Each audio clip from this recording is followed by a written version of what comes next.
Thank you, Farooq. I hope you can hear me. Thank you, Shashiji, for leading me to David. David, thank you very much for allowing this event to happen. And before that, Sarita led me to Shashi. So thank you to all. Riyaz is a senior student of a well-known philosopher in India called A. Parthasarathi. He set up an institute called Vedanta Institute. He's a very senior person. He's 95 years old, very well established all over the world. And he doesn't travel much. So Riyaz now takes charge of traveling and promoting the concept of Vedanta. Riyaz studied in, actually his profession is cooking, culinary. He's a chef, he's a master chef, right? But he did take a liking to Vedanta and started spending full time doing research. He did communication course in Trinity College of London. And so you can see the effectiveness of this good qualifications. So he's come here to guide us and tell us what Vedanta is, and over to you. Good evening, everyone, and thank you all for kindly inviting us here today. We are to talk today about the idea of success without stress. So we will divide this evening's discussion into two parts. The first, to understand the idea of stress, and then we will proceed to understand what really success means, right? And how to achieve it.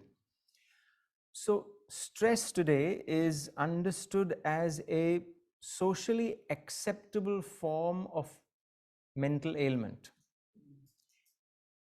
Everybody experiences it, from the most senior member here, perhaps to the youngest member sitting at the back there, right?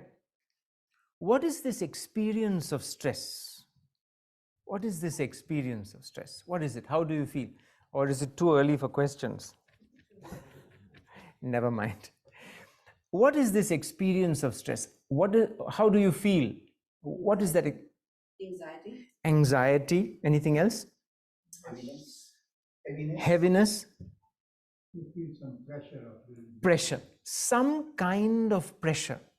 We experience some kind of pressure, whether it's worry or anxiety or fear or tension or just a sense of purposelessness. Some kind of pressure we experience, some kind of directionlessness we experience, right? This is what we understand as stress. And all of us believe it comes from where? Within yourself. No. Philosophy is my job. Your job is to tell the truth. Your job is to tell the truth, straight out. Where is your stress coming from? The moment you're anxious, what will we say? I can't handle the traffic. Oh, ridiculous traffic. Stressed. I can't handle the weather. Today the weather is good, but otherwise. Oh my goodness, have you met my sister-in-law? Or, oh, my son, that's the reason I have no hair. He's just, whatever. You follow? Something or other bothers us, right? Whatever it be, whether it's a person or an object or a situation, it doesn't really matter. There's something outside. But please observe an interesting phenomenon. One person is extremely agitated by a certain situation, right? Another person is drawn to the same situation because for them it is attractive. This was brought home in a very interesting manner when we visit a beautiful resort up in the Himalayas that has requested Vedanta faculty to be there permanently on a rotational basis in the foothills of the Himalayas, and it's a place called the Ananda Spa. And what was interesting is that they have a wonderful, it's a beautiful property. They have a wonderful breakfast laid out for everybody, and in that breakfast there is a buffet table, and on that buffet table there is a piece of blue cheese, right? Quite every so often. So it's very interesting to see how different people respond to that covered dish Right. One person will go up to that dish, cut a lovely slice, place it on their crackers, spread it and consume it with obvious enjoyment. Right. Another person goes up to it and will open the lid. They're not used to it, and they'll quickly close the lid, and very conspiratorially they'll tell one of the waiters, beta, which means son, you know, there's something rotten there, and you know the name of the hotel will be spoilt, you know, when you. So the steward says, no ma'am, it's okay. She says, no, no, no, what I'm trying to say is that there is something rotten there. So he says, no, no, no, no ma'am, that is how they eat it. So she gives him a very strange look. That is what they eat? Right. Very, very, very, very, and then it disturbs her. My goodness, this is what people eat. This is what people eat. How can people eat this? Somebody else is still busy cutting slices and consuming it. So the same object causes one person stress and another person great delight. What does this prove? Once again, what does this prove? We all have a different perception about things, different That likes and dislikes. Fair enough. That's absolutely right. That stress lies really not in the object or the being, in the environment, but our perception of it. It's our perception of the situation. So in life, we have a tendency to become stressed about a whole lot of things, right? And when we become stressed, we change the environment. We switch on an air conditioner, or we switch on a whatever it is, right? We'll change the dog, we'll change the house, we'll sometimes change the spouse. Not necessarily, but you know what I mean, right? Change, right? And the stress comes back in another format, right? So what's interesting to observe is that the world has been developed to press button perfection. How many of you remember a time when you had to actually book a call? Yeah? Do you really have to book a call anymore? Right? Consider just one example. Consider the advancement of the world around you. Extraordinary. There are people used to have to take a, 2 to 3 month voyage to move from one country to another. Today it's a question of 8 hours and you're there, right? Somebody's phone is on. Can you just check and put it off, please? So it's just a question of 8 hours.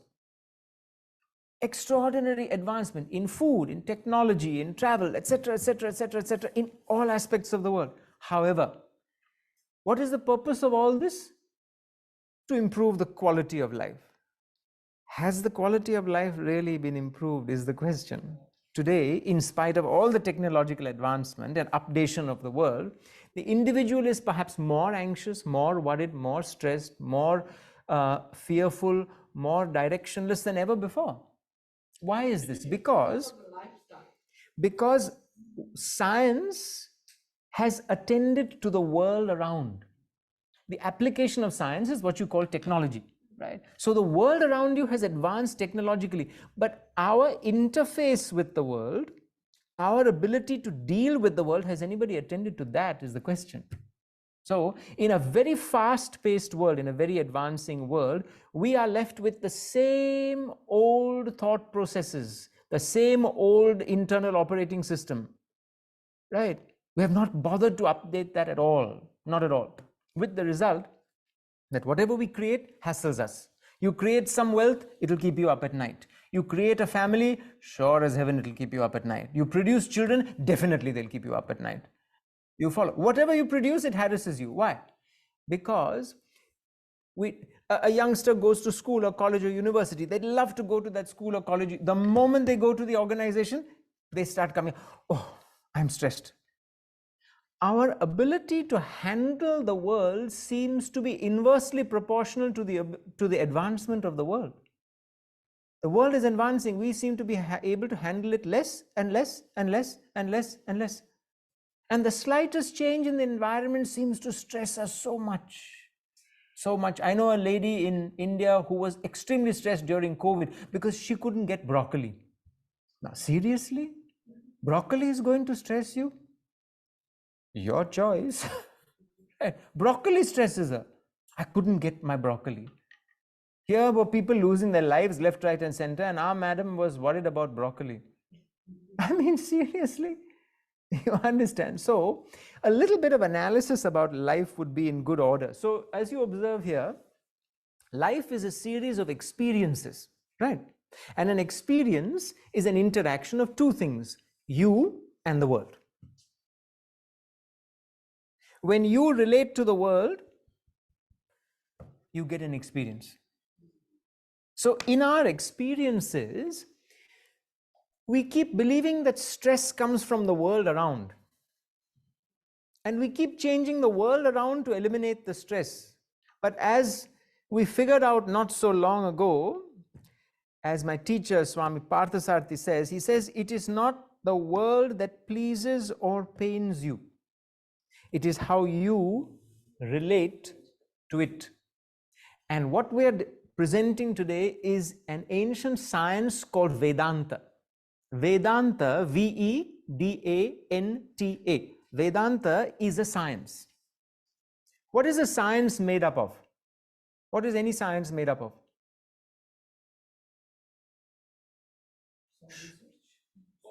Laws and laws.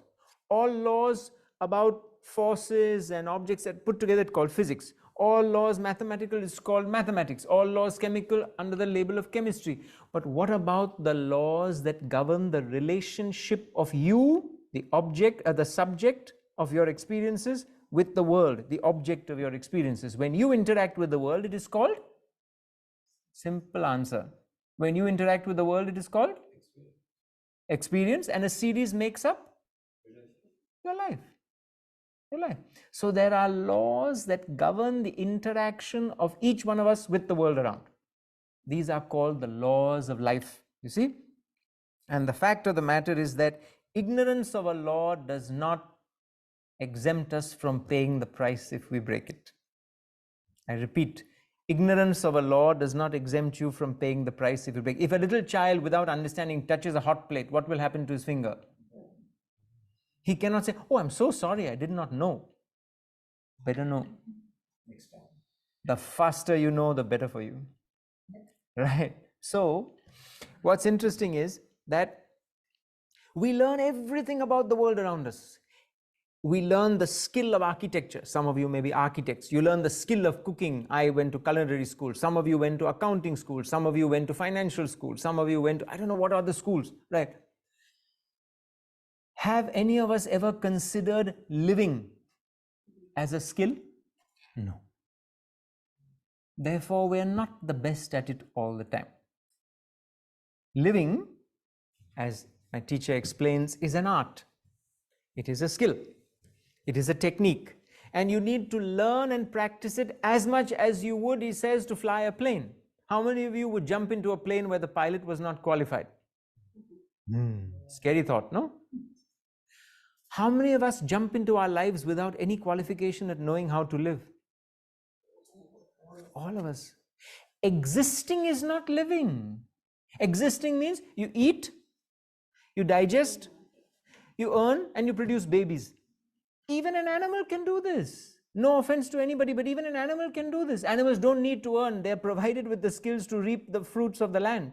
But we have to go through 16 years of education to be able to earn and support our families, which the animals do anyway. So surely that is not the purpose of human existence. Living is the ability to draw, as one philosopher said, from all life's grapes I press sweet wine. Means I press the finest experience from anything that the world gives me. Yes, but how? How does one do it? You see, another great philosopher said that every act of conscious learning requires the willingness to suffer an injury to one's self-esteem.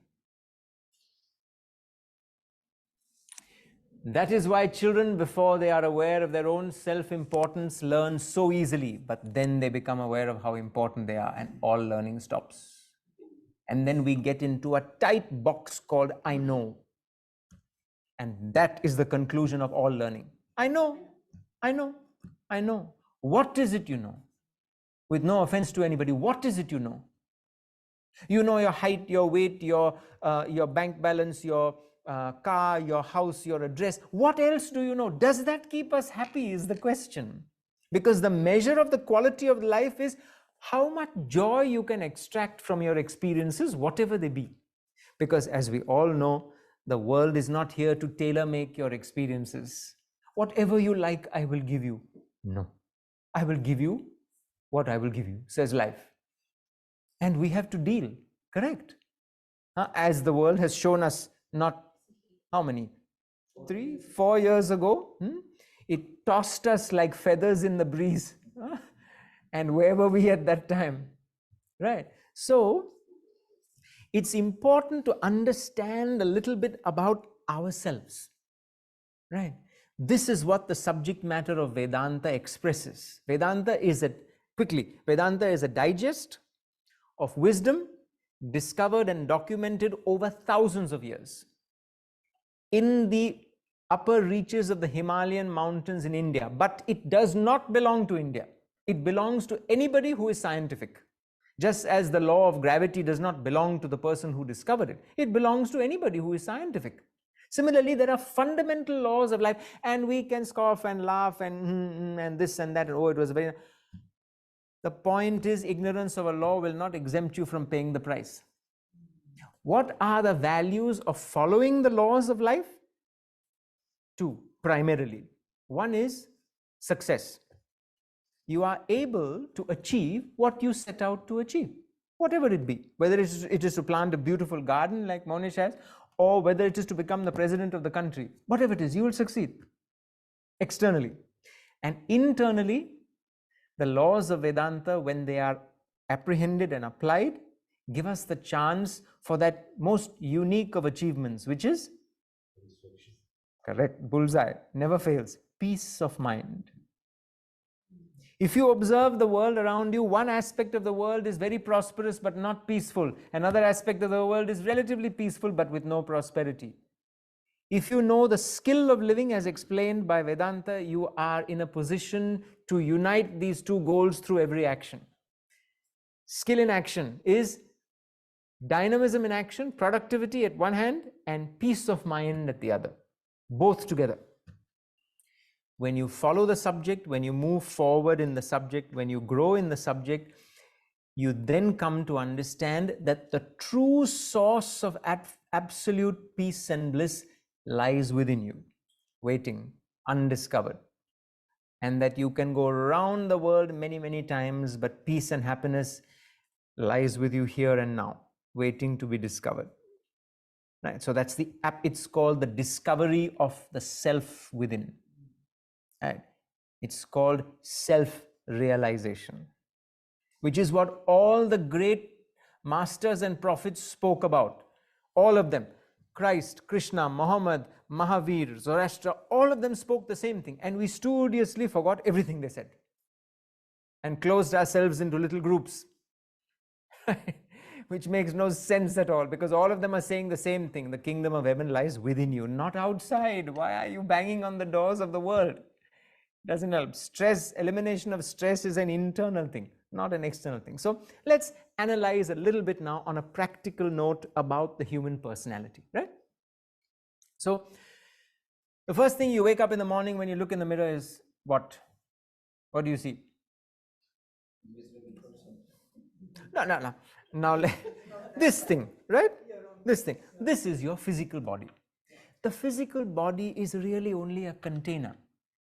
It moves you from one experience to another experience. Remember we talked about experiences? It moves you from one experience to another. But who is the you who is moving from one experience to another is the question, is the point, you see? So the you is, this diagram explains, we'll explain it. So your physical body is driven by, never mind the diagram, look at me for a minute. Your physical body is driven from one experience to another by what? What precedes an action? Your desires. Fair enough. Are you thinking? I mean, Thinking. what you're looking for. You're thinking, right? Your thoughts, correct? So your thoughts, I haven't lost the plot, neither should you. We're talking about stress and success, but we're building a case for it, yeah? Because randomly to present something about success doesn't make any, Doesn't make any sense, right? Omar Khayyam said they talked about and about. I walked out through the same door I came in. We shouldn't be in that position. So we're building a case, some kind of basic understanding, right? So your physical body is driven by thoughts. Thoughts are divided for the sake of discussion into two types. Pay attention, wake up, don't sleep, right? So your thoughts are divided into two types. One is called the mind, right?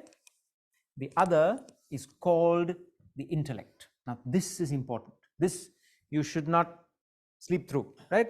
Because many audiences came expecting, this guy will be nice and peaceful. I'll have a good snooze and I'll keep my eyes open so he won't know I'm asleep. No, no, no, no, no, no, not allowed. So, you see, thoughts are divided into two types. One type is called the mind. Now, the mind is the seat of indiscrimination, or what you might call impulse. Right? Now try and understand what is being said. Don't stare blankly. Try and understand. The mind is the seat of impulse. Do you understand impulse? What is impulse? Okay. What is impulse? An urge. An urge, okay, yeah. Impulse. Impulsive behavior means what? Thoughtless behavior. Just want to do it. Just want to do it. Correct. Just want to do it. Thoughtless behavior, right? Thoughtless behavior. Now observe this thoughtless kind of functioning, right, is grouped and some examples are given, right? Consider. The mind is full of our desires. The gentleman said, desires. Consider your desires, my desires, anybody's desires. How much is enough? I want. How much? So Rockefeller was asked, Rockefeller, you know, I don't mean personally, you know of him, right? Rockefeller was asked, how much money is enough money? So he was known to have said, just a little more. What a beautifully open-ended statement. Just a little more. Then what? Then who? How much? Impulsive. The mind is like fire. Question. How many logs of wood is necessary to put into the fire before the fire says enough? The fire will never say enough. It will consume and be ready. This is the mind. Now try and follow, right? Your likes and dislikes. We all have likes and dislikes. Is it right to like orange juice and dislike coffee, or the other way around? It's just a preference, right? But there's no logic to it, right? Your emotions, right? You feel a particular emotion towards a person X and you feel a different one towards person Y. All of you can rewind 20, 30, 40, 50 years when you got all starry-eyed about that one person, right? And somebody said, no, no, no, this is not a good idea. And you said, this is my one. Why? This is the one. Why? Just. That's not an answer. You're entitled to it, but it's not logical. Why? Something. Emotions, right? I'm feeling down today. I'm feeling up today. Why? Right? Emotion. Illogical. Impulsive. Impulses. Consider our attachments. The tendency to cling possessively to aspects of life. My cup. This is my cup. Don't take my cup. This is my chair. Huh? Have you noticed how you instinctively your mind starts agitating when somebody sits in the chair that you usually sit in at the dining room? You go, and somebody's like, what's wrong with you? My chair. Don't see your name there. Get attached. My wife, my dog, my pot plant, my, I don't know, celery, my car, my lawn. You cling to stuff, right? You become possessive about it. Logical? Not. This is called the mind. In Sanskrit, for those who care, it's called manas. And if you study the subject long enough, you will come to have a healthy fear of that word, manas. Right? I know a couple who very innocently had a new son, and I asked them, "What have you called him?" They said, "Manas." I said, "Seriously?" Not a good. Anyway, nothing against manas, but the point is, the mind is like, if somebody behaves whimsically, desire, like, dislike, impulse, emotion, what would you call them? Don't say my sister-in-law, not allowed. What would you call them? I felt like, so I did. I didn't feel like, didn't do. What would you call them? Whimsical? Irrational. Who behaves like that? A child. A little one behaves like that. So the mind is the child in each of us. The mind is the kid in each one of us. The intellect, on the other hand, is the ability for thinking. Be careful before you think you know the word. Thinking is a skill. Thinking is not like breathing and blinking. Thinking needs to, you don't need to learn how to blink. You don't need to learn how to secrete tear fluid in your eyes. It's an involuntary, heart beating, involuntary action. Thinking, not an involuntary action. You need to learn how to do it. We need to learn how to do it. Right? So the intellect is that capacity within each one of us that analyzes. The intellect is the ability to understand the relationship of cause and effect. Cause and effect, you understand? You better understand, because that's what the universe stands on. You don't understand cause and effect, you're in trouble. Why do you press that button and wait until the light turns green before you cross the road? Because if you don't turn green, somebody will knock you down. You know that, so you don't do it. Cause and effect, right? You understand that. Why don't you swallow hot liquid? Because you know it will burn you. Cause and effect, right? So the intellect is that capacity in each one of us that understands cause and effect. The mind is that aspect of us that does not understand cause and effect. The mind is like a kid. The mind, pay attention, the mind is with us since birth.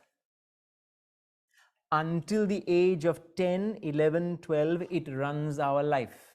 And therefore the parent has to intervene. Right?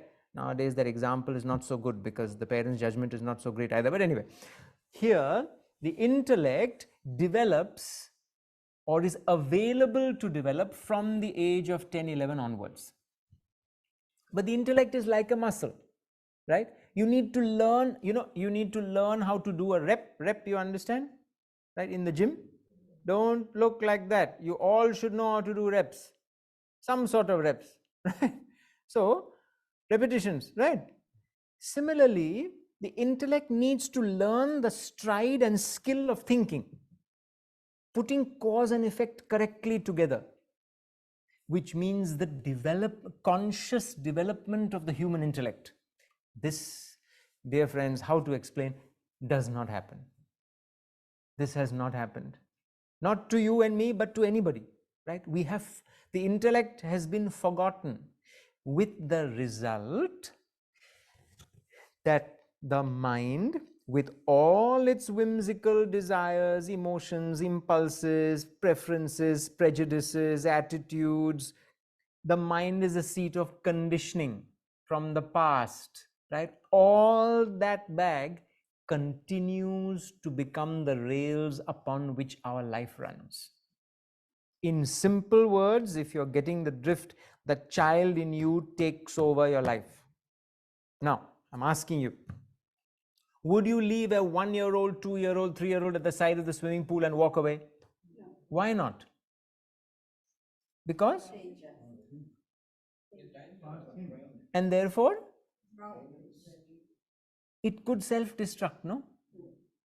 In exactly the same way, a mind unmonitored by the intellect becomes impulsive. Sustains impulsiveness, and its desires, likes, dislikes, whims, fancies, pressures, prejudices are what it uses to interface with the world. I like, so I will do. I do not like, so I cannot do. Do you understand the problem? This mind is the child in you interfacing with the world. It is completely irresponsible. It does not understand because it goes for instant gratification like any child and burns itself later. Do you understand what happens? How to explain? The mind by nature propels impulsive actions, and impulsive actions are not performed considering consequences. And when the consequences come around, we are stressed. Very, very, very stressed. Not due to the world, but due to what we have chosen to interface with it. We have chosen the child in us to interface with the world, the kid in us, the immature aspect of our personality. What is the world going to do if you can't handle it? If I can't handle it? Huh? Do you understand? Impulsive. Anything stresses us after that because the child is ill-equipped to handle anything in the world. The slightest change and the child cries. The child yells. This we don't yell, at least externally, but inside we're always yelling, right? We're always complaining about something or other. This is not okay. That is not okay. She didn't say it like this. They didn't do it like that. This is not quite how I want it. Constantly there is something that the world does not provide. I'm getting too much attention. I want to hide. I'm getting no attention. I want to step out. They didn't call. They didn't call. Why didn't they call? They should have called. Stress, stress, stress, stress. Why? Because we are functioning on the irrational aspect of the personality, not because out of choice, but because we do not know that the intellect needs to be developed and upgraded. We do not know. So this thing keeps on running our lives. So we interface with the world based upon our desires. This is what I want. Have we ever considered that the world did not give us a chit saying, you will get whatever you want from me? Did anybody receive any such thing stuck at the hip when they were manufactured? Did your parents give you the certificate at age 18? This is what the world promised you. What has the world actually promised any of us? And yet, how stressed we become when our desires are unfulfilled. Who asked you to desire? Who asked you to demand that which the world cannot fulfill? Who asked us? The outside world is teaching us. The outside world is not teaching. The outside world is in fact teaching the opposite. We are steadfastly assuming. We are steadfastly assuming. This is the problem. We break the laws innocently. Right? Yeah, Consider emotions, coming. we can't control. Okay. Sorry, you walked into it. Have a look at the next slide. Right? Plants, animals, and humans. There are three basic species in the world. Right? A plant has only a physical body. Right? So have animals, so have humans. So your physical body does not make you special. Even a cactus has a physical body, right? Animals have a mind that has emotions. But a human being also has a mind that has emotions. Having emotions does not make you special. Right? Even an animal has emotions. Impulses, etc., desires, etc. Only a human being is possessed with an intellect. Animals do not require an intellect because their choices are governed by their nature. A cow does not suddenly decide, today should I have sausages? No requirement, it will eat grass peacefully. It's protected by nature. A human being has the choice to ask, shall I do this or shall I do that? Shall I do what I want to do or what I ought to do? Right? Shall I allow my emotions free rein or shall I behave myself when I want to shout and scream and throw my toys out of the cot? Shall I behave myself because it is not appreciated in the house when I behave like that? A human being has that capacity, right? To manage and master the mind.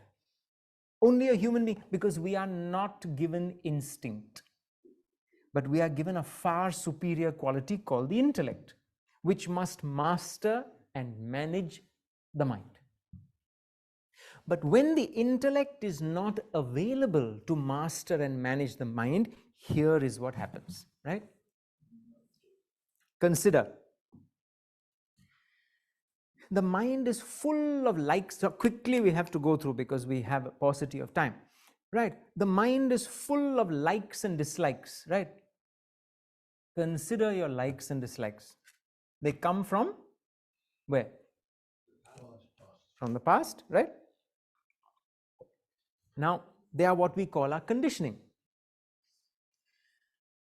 What you like to do is not necessarily good for you. You like to sleep late, no? Especially weekends. Sunday, I must spend horizontal. Huh? What kind of life is that? Right? What you don't like to do is good for you. Go out and exercise. But it is called go out and exercise. So, what you like to do is not good for you. What you don't like to do is good for you. How many of you understand samosa? Everybody here understands samosa. Eating samosa 3 times a day, I'll begin to look like a samosa. You understand? Not a good idea. Lettuce, am I a cow to eat lettuce? Whatever, spinach, it's good for you. You understand? Secondly, your likes and dislikes, they paralyze you. They become the rails upon which you run your life. Now the world is constantly changing, but your likes and dislikes are fixed. What's happening? Huh? My hands are hurting. Tell me quickly what's happening. Friction. This friction we call stress. Who created it? Me for me, you for you. I can't cause you stress, you can't cause me stress. Each one for ourselves, due to our own personal likes and dislikes, right? The mind has a tendency of rambling. You follow? Into the past, into the future, right? Into the past, into the future, into the past, into the future. Your physical body is here now. God knows if your mind is here. You're thinking, this guy is very good, but who's going to cook dinner by the time I come back? Who will, my daughter's call is expected. This fellow can go on and on until the cows come home, but I have to answer the call, no? You understand? Mind is not here. So what happens is, now is okay, but when you're at work, your mind is rushing into the past. Mind is rushing into the future. And you are sitting in the... But your mind is somewhere else. And the clock keeps ticking. And the deadline keeps approaching. And what happens? Now you're getting the drift. Stress. Who created the stress? I did. Me for me, you for you. I can't stress you, you can't. This must be the chorus. No, just joking. Then, you see, the mind also has uncontrollable desires. No matter what you give the mind, we say, when I get that, I will be happy. Till now, I am stressed. When I get that, I will be happy. So there's a great philosopher who said, when the gods wish to punish us, they give us what we want. Prove sufficiently to yourself that it is not what you want, because you are still demanding something else.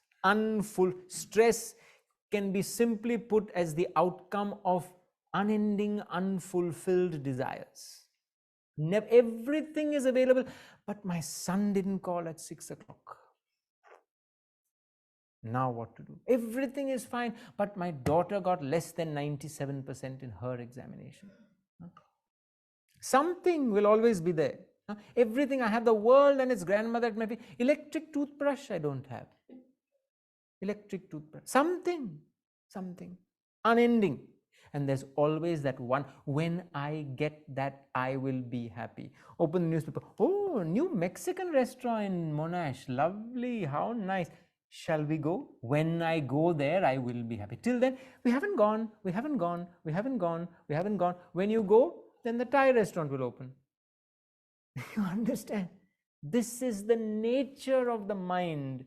The earlier you come to understand this in your life, the greater chance we have of controlling this crazy beast. Otherwise, it continues to give you stress. Continues. And the last one we cannot even go into. We cannot even go into. The mind has this dreadful tendency of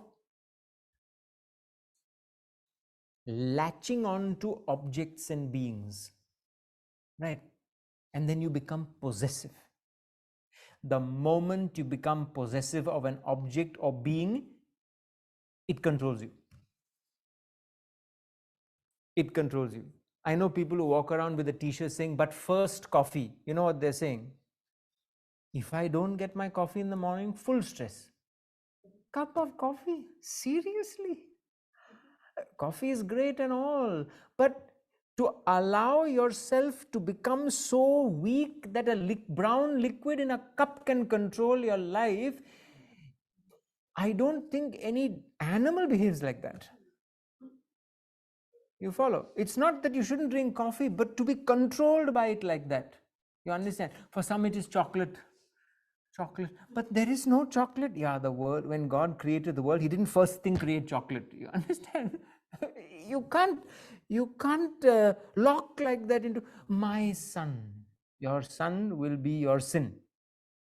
He will be that which tortures you because you're attached. And it happens like that. Where are you now? He is, I don't know, in the US maybe? Mom, it's like 2:30 in the morning, or Dad, it's like, what is your... No, I just called to ask how you are.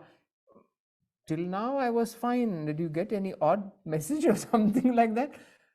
No, I didn't. I just thought I would call you. So he goes, okay, 25 minutes of my day gone now, because questions will come. What did you eat? How cold is it there? Who's with you right now? Have you got a cab? Even if I don't have a cab, you can't come from Australia, right, to drop me. I have got to fend for myself, right? So what? What to do? No, shall I send you something from here? Yes. Stop the phone calls. Send that. Just leave me alone. Leave me. Clinging, suffocating attachment. And they resent it. And you resent it because they resent it. You found it? Clinging, suffocating attachment to the partner, clinging, suffocating attachment to the child. It causes trauma because you become possessive. When you become possessive about something, you have unreasonable expectations. And unreasonable expectations of the mind equals stress. Unreasonable expectations equal stress. But this is not an unreasonable expectation. Each one of us says that about our own expectations, isn't it? But no, but the way I was brought up, that is the way you were brought up. This is another generation, and then another generation. Why are you assuming? Why do you assume? We left a country, we came to another country, and now we are yearning for our youngsters who are born in this country to behave like youngsters who are born in the home country. Why? Why are you asking for something that is not possible? Why do you demand? It doesn't make any sense. Stress. My son possessive, my daughter possessive. The more you attach to something, the more we lose it. The more you cling to something, the more it demands to escape you, because no part of the world will be with you eternally. It's not possible. You understand? So the outcome of that is the personality degenerates from sanity to insanity. And the more insane we become, you see, discrimination versus impulsive behavior. AF rather is sanity. 100% discrimination, 0% impulsive. Does not mean you don't have a mind. It only means that you are in control of your desires. You're in control of your preferences. Diabetic person is not allowed to eat sweets, so he'll buy the sweets and hide it in the bathroom and eat. Seriously? Who are you damaging but yourself? You understand? That is insanity. That is madness. So you become, from sanity, your mind hijacks 25% of your life. You become emotional, your mind hijacks another 25% of the life. You become eccentric, you become hysterical, you become insane. Now, an insane person is always stressed because they do not understand how to relate to the world.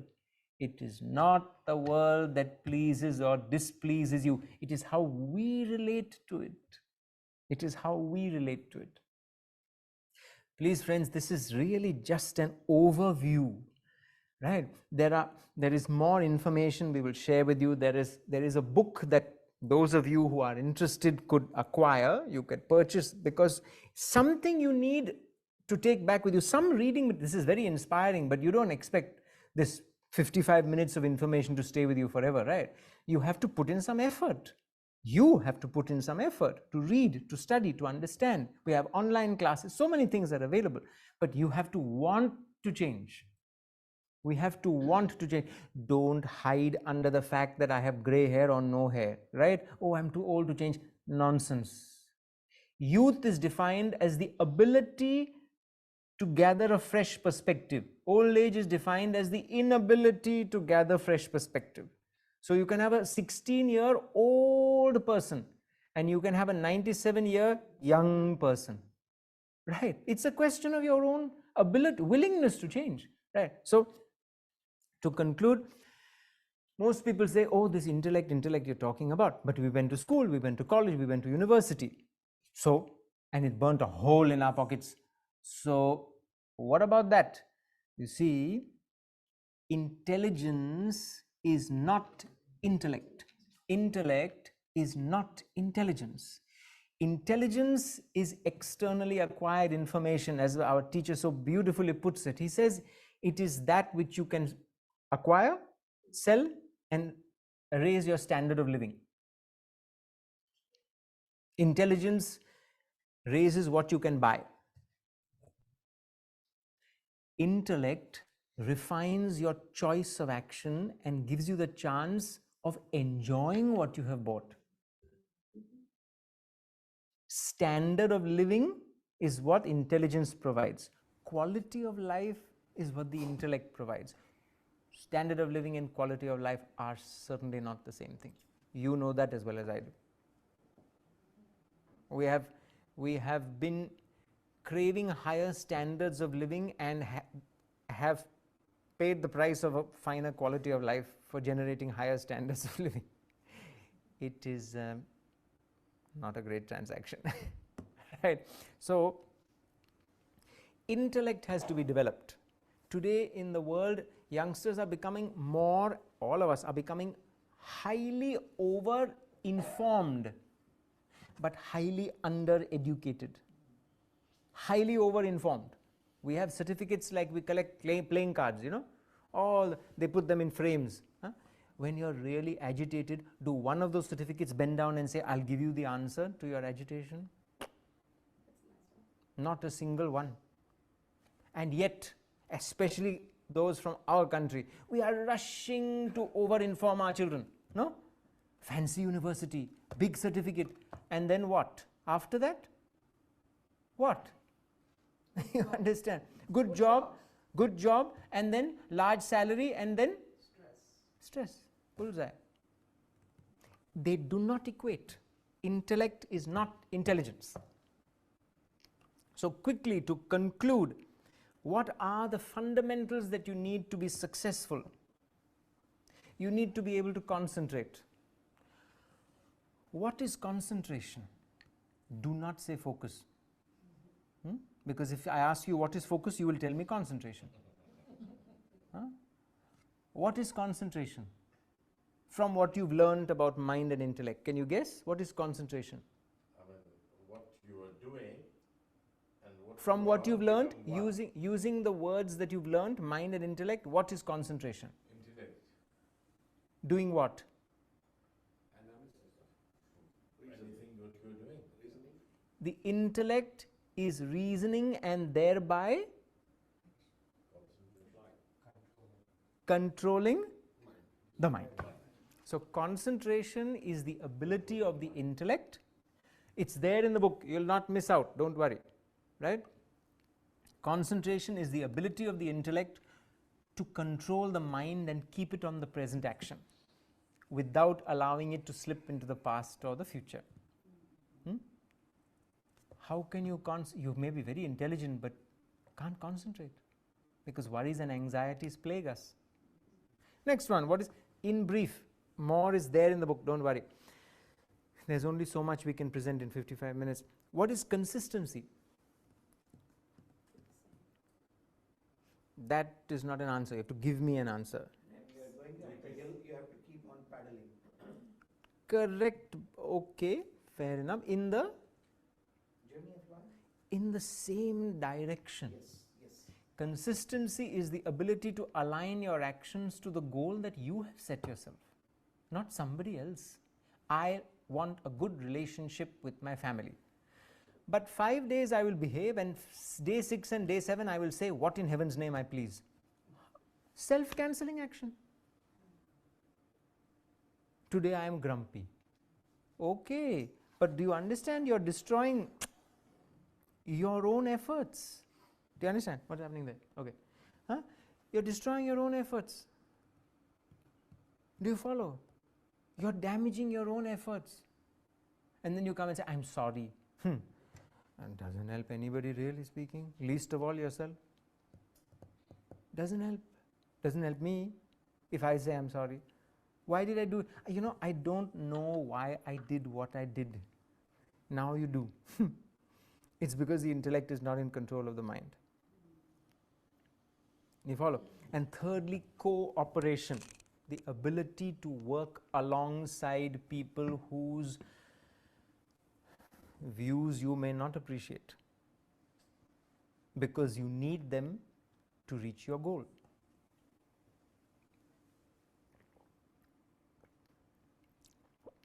You need the guy to reach your goal. But his contribution is only 5%. Yes. But you need that 5%, right? So zip it and cooperate. Sometimes it's 95%. Sometimes it's 95%. Put you to the right path. And we still complain. Oh, but I don't like his tone. I don't like his voice. I don't like his face. I don't like his clothes. The world was not designed keeping you in mind or me in mind. The ability to cooperate, to put your own personal ego aside and work towards a higher cause. This is cooperation. The world is, we are all lacking cooperation. Without these three, you cannot be successful. Without the intellect, you cannot have these three. Therefore, equals without the intellect? No? No what? Success. No success. And yet we fall for exaggerated intelligence. Oh, but he's so well informed. Okay. What are his values? What is the character of the person? This is more important, no, for his success and his peace of mind. Anyway, so basically the intellect is built through the study of the subject of Vedanta. Vedanta is like a gymnasium in which the intellect functions to strengthen itself, to be able to manage your neighbor's mind, correct? Manage your own mind. You're listening. Your mind, right? So let me now show you a school which is perhaps unique in the world due to the reason that its sole purpose is to develop the intellect, nothing else. Because once you have a developed intellect, it's like having a perfect compass. You know exactly where you're going always, right?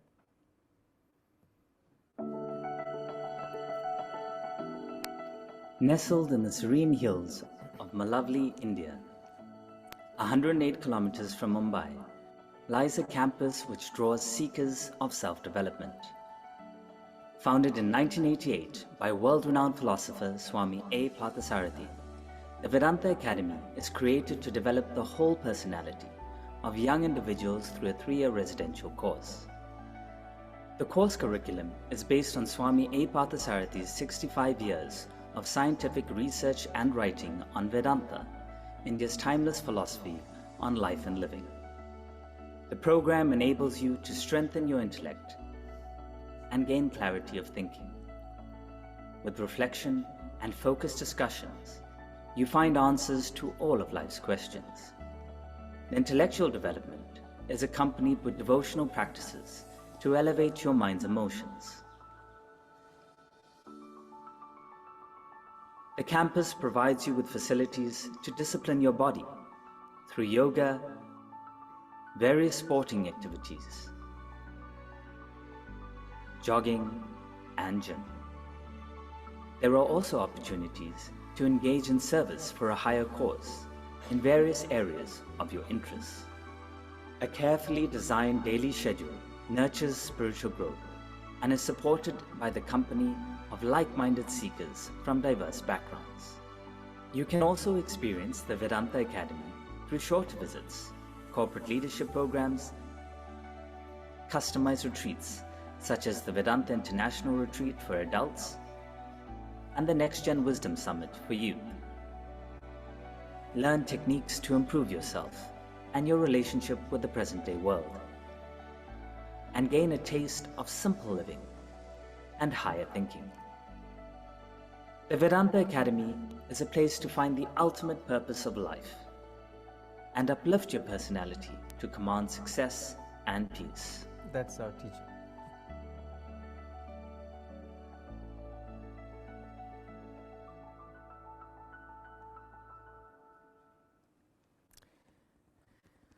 So in those parts of the world where we do not really have much of a physical presence, that's what you need to take a quick image of so that you have the details with you. It's called Vedanta Global, right?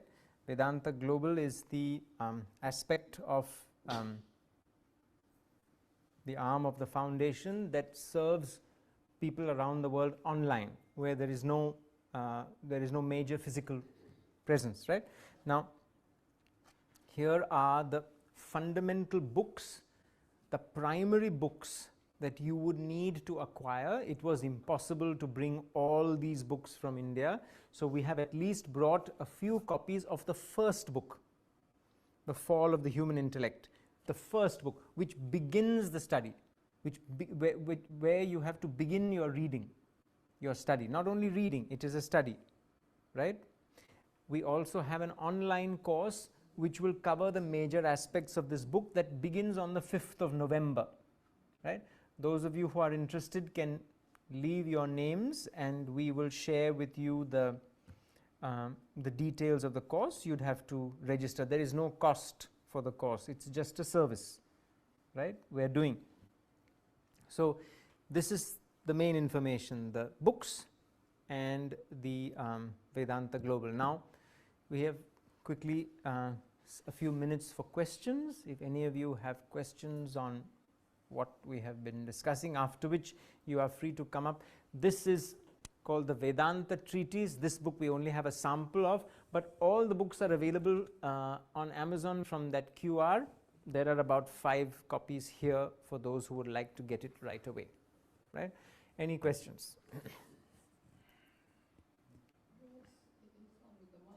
Yes, ma'am. Sorry, hang on. There's a microphone that will come to you because there are a few people online.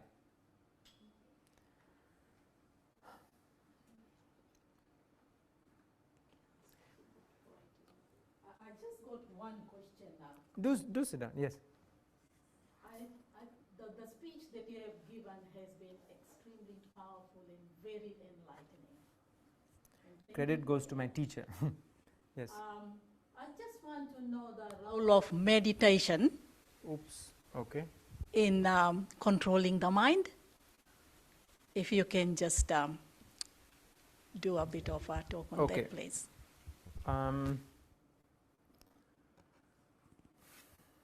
How does one explain this? So first we'd have to ask, what is meditation? Meditation has probably as many different definitions as there are human beings on this planet. So it is practically impossible to answer that question directly. But meditation, as has been conceived by those who originated it, is the final spiritual practice right before the stage of self-realization. None of us, I repeat None of us, and 99.9% recurring of the human population is capable of meditation. Meditation is undertaken. Can you, I want that little girl, 1 minute. I want that little girl to get one copy of the book. Do you think she'd appreciate it? Yeah, absolutely. Sorry, we just had to leave. No. The other daughter had No worries. If you like, do you know anybody else here? They can give me the amount for it. It's okay, cool. Give the little young lady a copy. It's, you of all people, my dear. Oh, no. If anybody signs, it's my teacher, not me. Thank you. What's your name, my dear? Sana. Lovely to meet you. I hope we meet again. Yes, nice to meet you too. Okay. So meditation, please, thank you.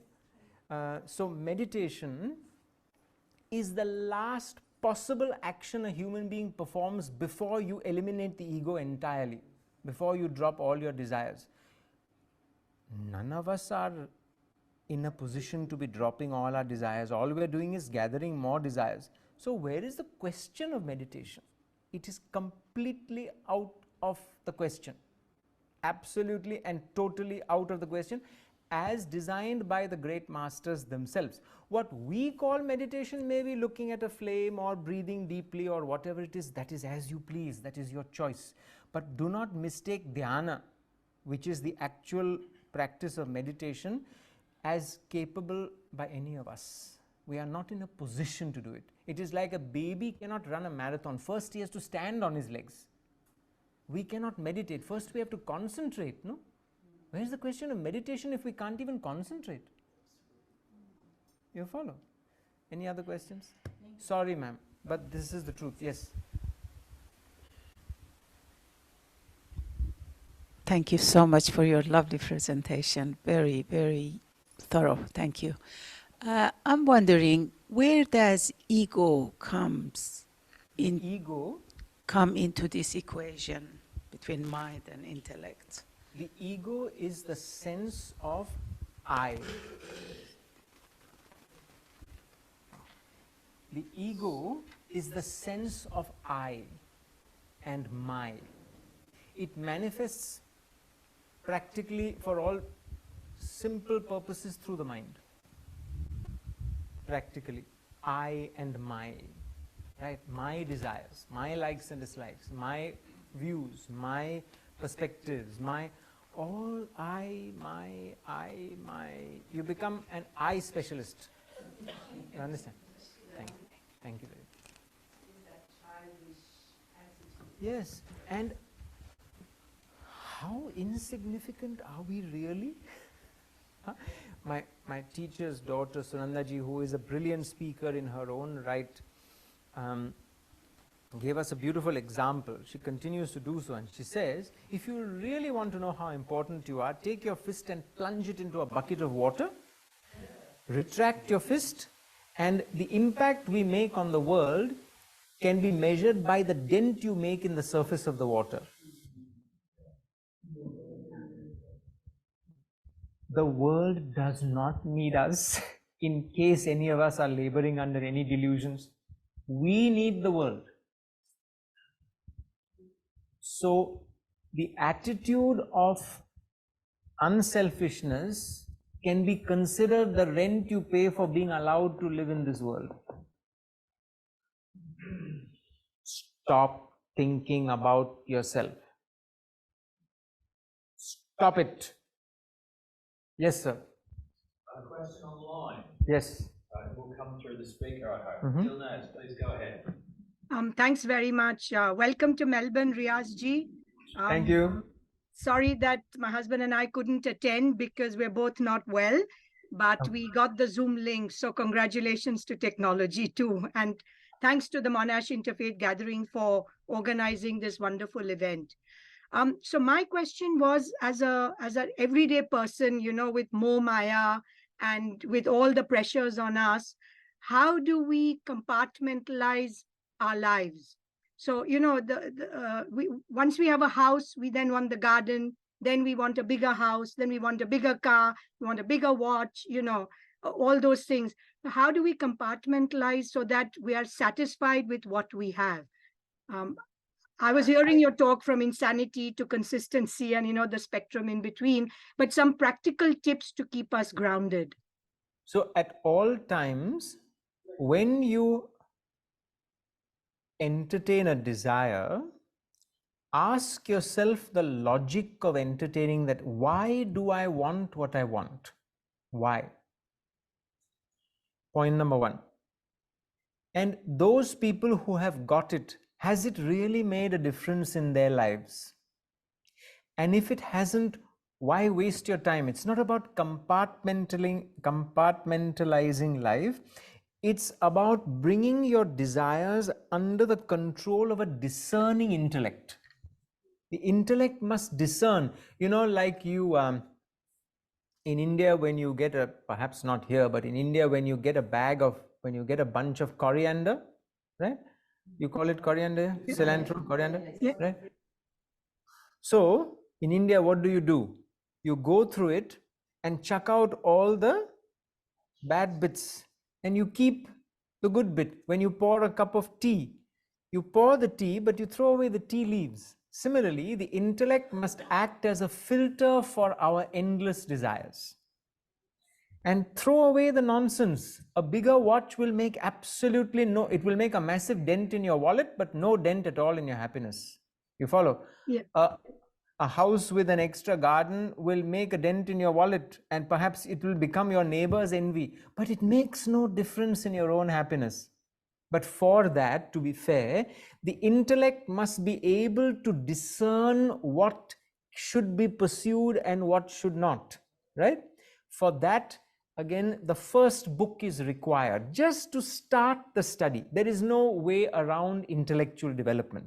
So rather than compartmentalize life, in fact, it is a holistic control over the mind that the intellect must endeavor to exert.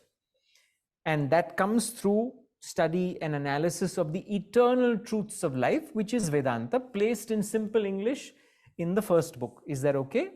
Thank you very much. And my other very quick question was that, do you believe in the scheme of things of volunteering being important, giving back to the community as a way of achieving peace within oneself?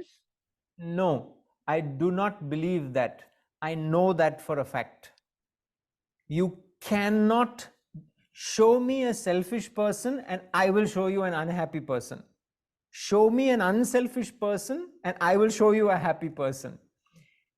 Unselfishness and happiness are mutually inclusive.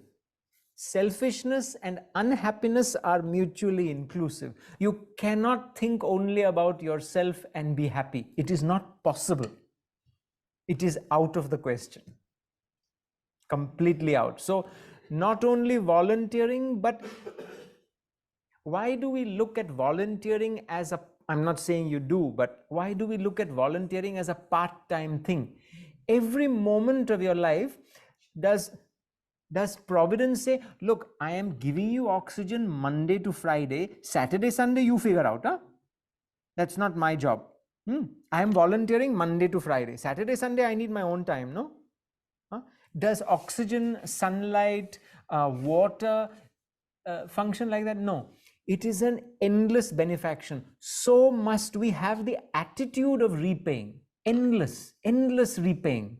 Endless. Because whatever we give this world, we will never be able to pay what we got from it. Impossible. Absolutely. Which does not mean you need to empty your bank account and become a burden to the state. The point is the attitude of giving. The attitude of giving back. The attitude of contributing. I don't want to embarrass Monash, but the fact of the matter is that he delayed his trip to India for 3 days just so that I could be chaperoned. You follow? Consider, no? I don't want to embarrass him further, but consider that. It's something. You follow? Somebody without knowing me from a bar of soap has accommodated me for 7 days in the heart of Melbourne city. Somebody who doesn't know me from a bar of soap. Is that not giving? Right? He didn't know, who is this guy? Don't know, nothing. Don't get me wrong. The idea is the attitude of giving back. Right, that attitude must arise from the moment you wake in the morning, and it must conclude when you go to sleep and come back the next morning. In other words, every action must be fragranced with the attitude of giving. Is that okay, Dilna? Yes, getting a thumbs up. Thank you. Sure. Anybody else? Yes, sir. We are the result of our surroundings. We are the creatures of our surroundings. In today's world, when all our remotes are in others' hands, and we are spreading the false hopes, false desires, admiring the attitude of little children. Oh, we have done a great job and they have done something really worse. So they are becoming like that false. When around us, the common sense is disappearing and false intelligence is increasing.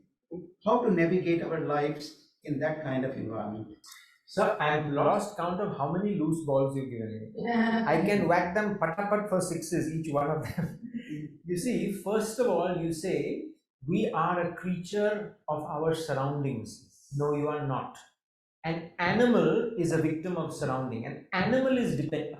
A plant is completely dependent on the surroundings.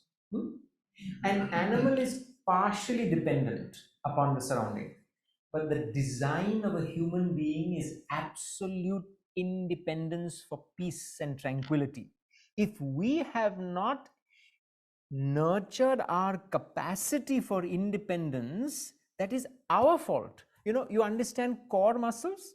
Core muscles, you understand? How many don't understand core muscles? Put up a hand, no shame in it. I didn't understand till, okay. Core muscles are those muscles that are that do the job of sustaining the stability of your spine, right? So you find all these gym bunnies with big arms and big legs, but not many of them consider the development of the core muscles, with the result that sooner than later there's a herniated disc. With all the biceps and triceps and God knows how many steps, there's a herniated disc. Why?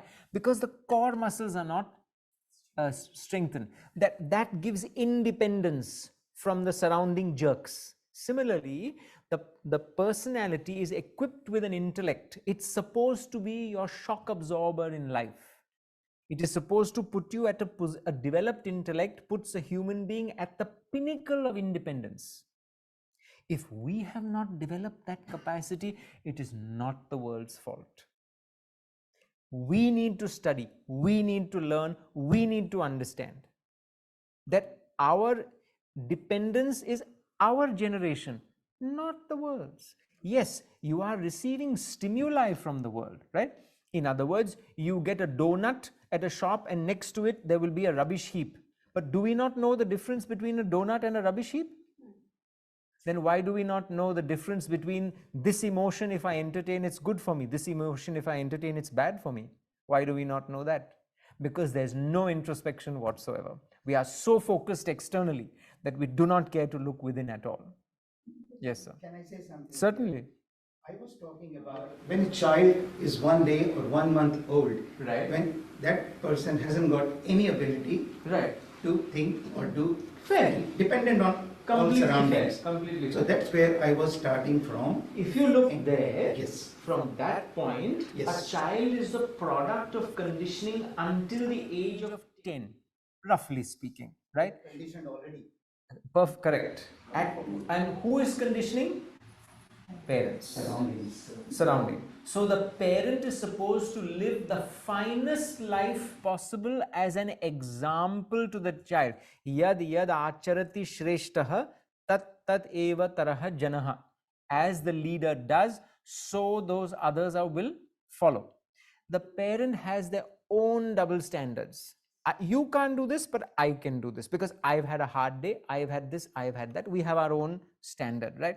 So the child understands, first of all, double standards is okay, it works, right? And then because of the attachment of the parent to the child, we feed the ego of the child and create a monster. Then at the age of 11, when the intellect is available for development, we do not develop the intellect because we don't know it exists.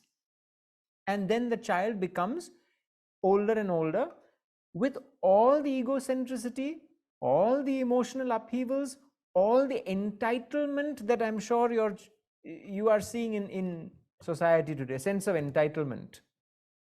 I want to put in as little as possible. I want to get as much as I can. How does that work? How is that going to work? You follow? It doesn't work. So again, it comes down to us. It comes down to us. Be the example you wish to see in the next generation, and stop preaching to them, for heaven's sake. They have a little switch which you don't know, and they put it off every time you talk. Right? They put it off because every time you leap onto the soapbox, that switch goes off. Gone. You know, in my day, patak, quickly they put it off and they keep saying yes and do whatever they want. And then you tell them, but you can stop saying yes because I stopped talking 15 minutes ago. Oh, okay, fine. They don't listen. They do not listen because they have their own views. And they see you lecturing and they see you agitated and they say, I don't want your values because you're as agitated as I am. Why would I want your value system? Because you're as grumpy as I am. So I'll figure out my way to be grumpy. You figure out your way to be grumpy. How does that help? You get it? So it is up to us to lead by example and stop sermonizing to other people. Don't sermonize. It does not help. Zip it and do. Zip it and do. About emotions. Yeah, how to control, sometimes you feel like just for nothing, you feel like crying, okay? Spells crying. I get that. Sometimes you feel like just laughing. How to control that without any reason? See, to have emotions is a virtue. No human being can be human unless there is emotion. But to allow emotion to dominate your life is to be an animal. You understand? No. I don't mean to be personal. Don't mistake me, please. What I mean is a human being is designed to develop the intellect, to have emotions but not be emotional, to have sentiment but not be sentimental. So how does that work? The intellect comes in and says, this is what you're feeling, but this is what you will be doing. Whether you feel good or bad, these are your duties. These are your obligations. But I'm feeling miserable today, and the duties will continue. But I'm so excited today, and the duties will continue. This is the outcome of a developed intellect. As the intellect develops, you begin to deepen the quality of your emotions. When the intellect is weak, the emotions are scattered. I don't know what you'd call them. Sort of, they don't go in. They are just, You must say it, I must not, otherwise you'll pin me down. How can you call my emotions superficial? You said it, not me. Correct. I love you. Take care. Take care. You know why they say take care? You know what? Because I'm certainly not going to. Yes, sir. May I ask? Please, with pleasure. First, I want to make a comment and then ask one question, please. Yes, pleasure. You mentioned something within your speech that was quite interesting, and you said that change is the necessity of life. Right? So sticking to the old ideas, sticking to the old habits, and staying to the what we have learned from our parents or what we learned in childhood can stop us from progress. Yes, of course. Right. So that was my comment. And my question is, how do you relate what you just said and explained so nicely with the human heart? There is a connection, right? So where does the human heart actually sit in this part of form? So, as you remember, David, would you be able to call back the slide of the mind and the intellect? So, emotion, right? The ability to emote is the heart. The heart has the ability to love. So we are treading on very, very delicate ground here, because most people talk about the heart, right, which is the seat of emotion. But our emotions are most often flavored by the rest of the mind, which is, I love you because you fulfill my desires. I love you because I like you. I love you because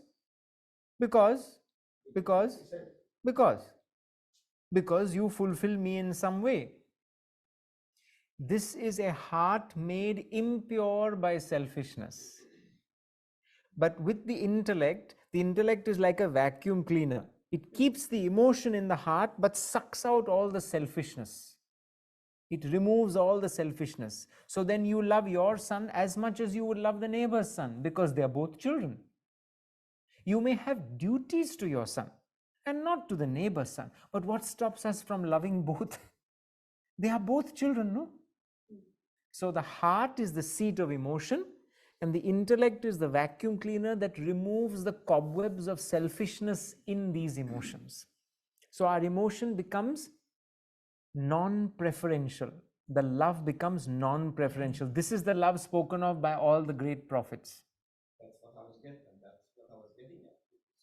All the great prophets, the great philosophers spoke of love. The language of love. You do. Right? Every one of them spoke of love. Yeah, that was, and that's the main medicine that the world needs today. Demonstration of love. Christ said, Father, forgive them, they know not what they do. When he was to be crucified, he did not say, I came here, I tried my best, I did everything I could do, and now the same people who I attempted to serve, they are going to kill me, they are going to crucify me. His idea was, any child does not know what they're doing. So be it. This is demonstration of love. This is love. But nobody is trying to crucify us, right? Just be nice to people. Right? I am grumpy today. I reserve the right to be nasty. No, you don't. You can't. You follow? Just because I'm irritated at you, I take it out on you. No, you can't. That's not love. That's selfishness. You be my punching bag for today, okay? Tomorrow, somebody else will get the job. No, that's not love. Sorry. Right? This love is a pure identification, careful, with all living beings, not only human beings. And now I'm really sticking my neck out, because if I love one living being, how can I not love another? One of them is called my son, one of them is called a fish in the sea. Why are they different? I'm not asking for any answers. Why are they different? Because my ego embraces one and my ego does not embrace the other. So my ego then determines the degree of my love. What kind of love is that? That's called attachment. It's selfishness. I will pet my dog but kill a pig. Why? How? How does that work? On what basis? I will kiss my cat but kill a chicken. How? Why? How does that work? On what basis? On what logical basis? Ouch. You will never invite me here again. But the facts are the facts. No. Are they not the facts? Love is non-preferential. It is non-preferential. It does not segregate and separate. I love you because you cater to my emotions, and therefore I'll keep you, and I love you because you cater to my tongue, so I'll kill you. How does that work? Rhetorical question. It doesn't. It doesn't work. And we leave it at there, because some people may not be comfortable with the direction the discussion is going, but these are the facts. Let's look at them clearly enough. Right. Let's look at them clearly enough and then think about them. Any further questions? Thank you for that question. Yes, the lady at the back. Thank you. Could you talk please on No, the mic is not for this audience, the mic is for the online, so you're doing good. Go ahead. Yeah, okay. So could you talk about yoga's place in Oh gosh, Vedanta's, please? yoga. Yes. That's another 1 hour discussion. So yoga, the meaning of the word yoga, in brief, I'm not going to go on for an hour, 2 minutes, 1 minute, 30 seconds. Yoga is a practice, and the word yoga comes from the Sanskrit word yuj, which means to unite or join. We have separated from our own true nature, which is the source of all peace and bliss. So a reunion with our own nature, which is the source of the peace we are looking for, is called yoga. It's there in this book, which I do not have online. Can we have the books, please, David? Scan this QR code, otherwise you will miss it, right?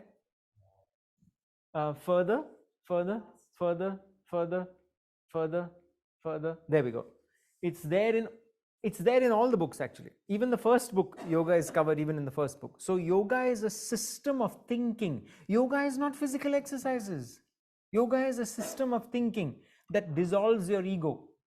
Yoga, in essence, in practicality, is a dissolution of your ego, which is the barrier between you and your own Godhead within you, your own divine center. Yoga is a practice of dissolving the ego through unselfish action, unconditional love, and true knowledge. I can't go into more than that, but it's there. It's all there. All to be unpacked. Those of you who are interested enough, the 6-week course will help, plus the books. Do yourself a service and get the books. If you don't read it, at least your children and grandchildren will read it. Right? Keep them in your house. They are a legacy unlike any other. Those online, scan the QR code if you can see it. Don't miss it. Amazon will deliver. Sometimes they deliver sensible things. Otherwise, all sorts of our lollipops and chocolates and all. Any further questions? I must say that this session has been taped, so okay. Sure. People can go back to it. And yes, people can go back. Any other questions? Thank you. If not, thank you for your time. And those of you who are interested, please put down your name, your number, and your mail ID so that we can reach you and send you and ask you for permission to let us send you data, because now we're not allowed. As an organization, we can't. I can send you personally if you leave your name and number and stuff with me, but as an organization, we can't send you. Vedanta Global has such precious information, but we can't send you until you put a little tick mark. So those of you who put down your names here, we'll send you a link. You have to just say, yes, please do send me information. Then we are open. Then we can send you the information. Yeah. So I'm leaving the book. Here is okay, David? Yes. On the table is okay. I'll leave the book here. Those of you who would like to purchase, we have only 4 copies of the book, but those who would like to purchase them, please come up and do so. And I'll leave the book here. You can fill in your name and your details, and we'd be happy to send you the link so that you can then get on to your study. Right? Thank you very much. Thank you, Riyaz. That was fascinating and thought-provoking. And you are here without any benefits or any remuneration or even the cost. So it's the most unselfish service that we can see. That's in the evidence of credit. For those who are listening, the credit goes to my teacher. If you knew him, you'd know what kind of an example he sets. Unparalleled. Sorry, please go ahead. Yeah. And thank you all for coming. And it was a good first session we had with him. The one session tomorrow at module of Sai Baba Temple, that's close to Monash station, 6:30. And we will be talking about the concept of happiness. and how we can discover it. Is it going to be online? No, I don't think so, but we might try doing online. We'll let you know. Yeah, yeah. So what's the address for that place? 12 Mechanics Lane in Modiolak. It's very close to the station. If you just Google Sai Baba Temple Modiolak, you will see the address and location. And hopefully, this is the beginning of a long association with Melbourne. Yes. If you folks invite us again, we'll come. If you don't, we won't. You will be most welcome. Thank you. Thank you again. Thanks, Monash, for organizing. Just to conclude, those of you who would like the book, please do come and get a copy. You'll have to give me cash, please, because there's no other way. It's $20 a book. You'll have to give me cash, or somebody can give one, and then other people can give that one. Somebody, please. We have 1, 2, 3, 4 copies left, and you are okay for the young lady. Thank you. Do you know her? That's called unselfishness. That's called unselfishness. See that? See that? See that? Intellect already functioning. We'll take a picture. Yeah.